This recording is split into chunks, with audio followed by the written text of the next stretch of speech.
This hearing will come to order. Good morning, Senator Warner. Welcome. And you're going to hear a little bit from me and then from Senator Capito, our ranking member, and then I'm going to yield to you. And we'll get this show on the road. Thank you for joining us, Mark. But I call this hearing to order. And today we're going to hear from three qualified nominees for leadership roles at the Environmental Protection Agency. And we welcome all of you and your families and friends to this hearing. EPA's mission is to protect human health and our environment. It's a challenging and critical responsibility that requires dedicated work to ensure that the American people can live in communities free from hazardous pollution, that our nation can address the worst impacts of a mounting climate crisis, and that all of us can live up to our God-given potential. To conduct that work well, EPA needs experienced, committed leaders who believe in the agency's mission and in the role of science as the guiding force behind their work. I believe all three individuals with us today fit that description and that they deserve our support. First, we have Amanda Howe, who the President has nominated to be EPA Assistant Administrator for Mission Support. Whether it's maintaining facilities, engaging with staff, or facilitating EPA grants and contracts, the Office of Mission Support manages all the functions that the agency needs to fulfill its mission. I think it's safe to say without the Office of Mission Support, there wouldn't be much of an EPA. If confirmed, Ms. Howe would bring with her to the job some impressive leadership experience and a clear understanding of what it's like to serve at the federal, the state, and the local levels of government. Next, the President has nominated David Ullman to be Assistant Administrator for Enforcement and Compliance Assurance. It's worth noting that our nation's environmental laws can only protect our health and our environment if they are effectively and fairly enforced. EPA's Office of Enforcement and Compliance Assurance needs leadership to make sure that enforcement is applied consistently and within the letter and the spirit of the law. David Ullman is exceptionally qualified to be that leader.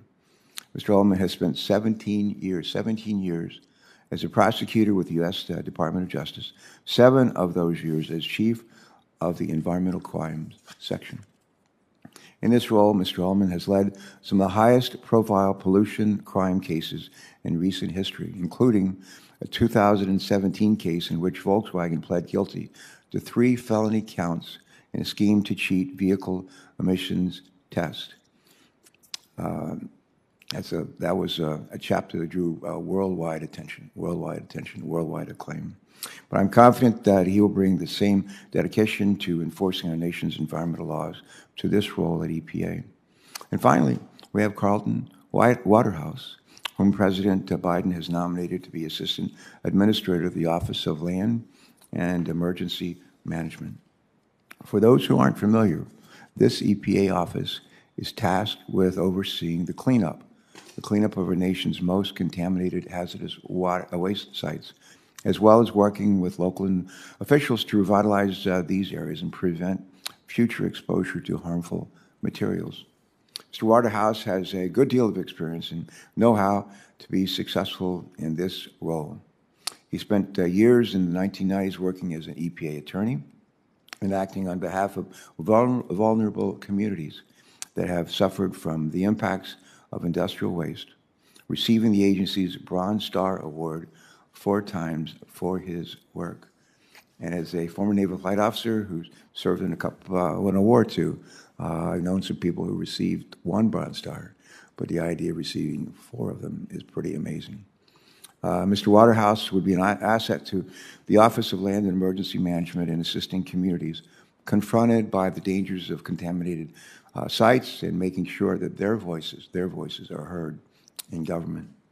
On this committee, I often like to say we are workhorses, not show horses. We may not always agree on this committee on all things, but we come to the table with collegiality, with open hearts, and open minds. And I'm proud of how our members have carried on that work ethic in this Congress, especially when it comes to consideration of nominees. And I look forward to continuing in that vein for today's hearing. With that, let me turn over to our ranking member who's joining us remotely, for her opening remarks. And after she's concluded, I will then turn to our colleague, Mark Warner. And Senator Stabenow, I think Senator Stabenow is joining us remotely, and we look forward to her, both of them introducing nominees in greater detail. Senator Capito, good morning. Thank you. Take it away. Yes.